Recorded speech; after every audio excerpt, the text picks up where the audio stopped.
கர்த்தருடைய நாமம் பரிசுத்தப்படுவதாக.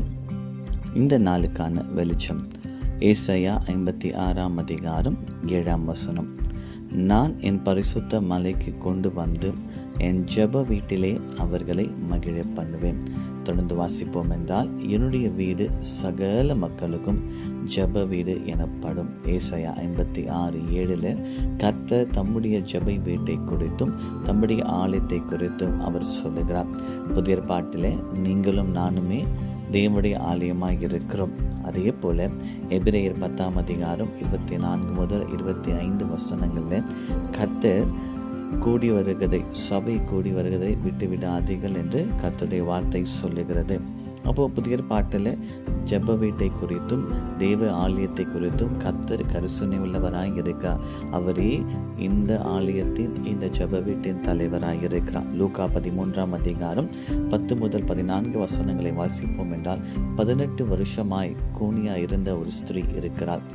யோசிங்க, 18 வருஷமாய் கூனியாய் இருப்பார் என்றால் பலர் நிந்தனைகள், அவமானத்தின் ஊடாய் அவள் கடந்து வந்திருப்பாள்.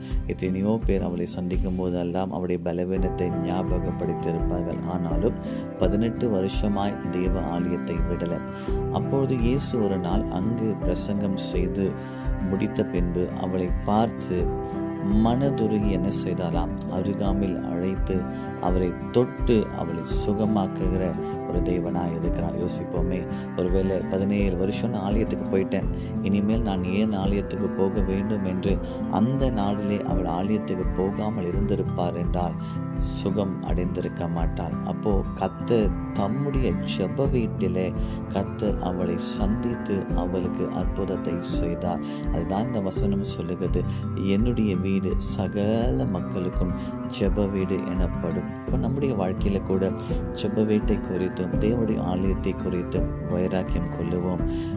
ஞாயிற்றுக்கிழமை மாத்திரமல்ல, நேரம் கிடைக்கும் பொழுதெல்லாம் ஆலயத்தில் போய் கர்த்தரை தேடுவோம். கர்த்தர் தம்முடைய ஜெப வீட்டிலே நம்மளை மகிழ பண்ணுவார் என்று வார்த்தை சொல்லுகிறது. ஒரு கிறிஸ்தவனுக்கு உண்மையான மகிழ்ச்சி உலகத்திலேயோ உலகம் தருகிற சந்தோஷத்திலே அல்ல.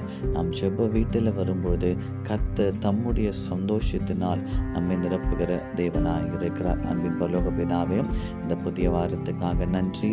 நீர் கொடுத்த இந்த வார்த்தைக்காக உமக்கு நன்றி கர்த்தாவே. உடைய ஜெப வீட்டிலே கர்த்தர் எங்களை மகிழ பண்ணுகிற தேவனாய் இருக்கிறபடியால் உமக்கு நன்றி. ஜெப வீரத்தை குறித்து நாங்கள் வைராக்கியம் கொள்ள கர்த்தர் கிருபை செய்யுங்க அப்பா. இந்த வார்த்தையை கர்த்தர் நீர் ஆசீர்வதித்து பெருக பண்ணுவீராக. சகல துதியும் கனத்தையும் இயேசுவின் நாமத்தில் எடுக்கிறோம் நல்ல பிதாவே, ஆமேன். கர்த்தர் நம்மை ஆசீர்வதிப்பாராக. ஆமேன்.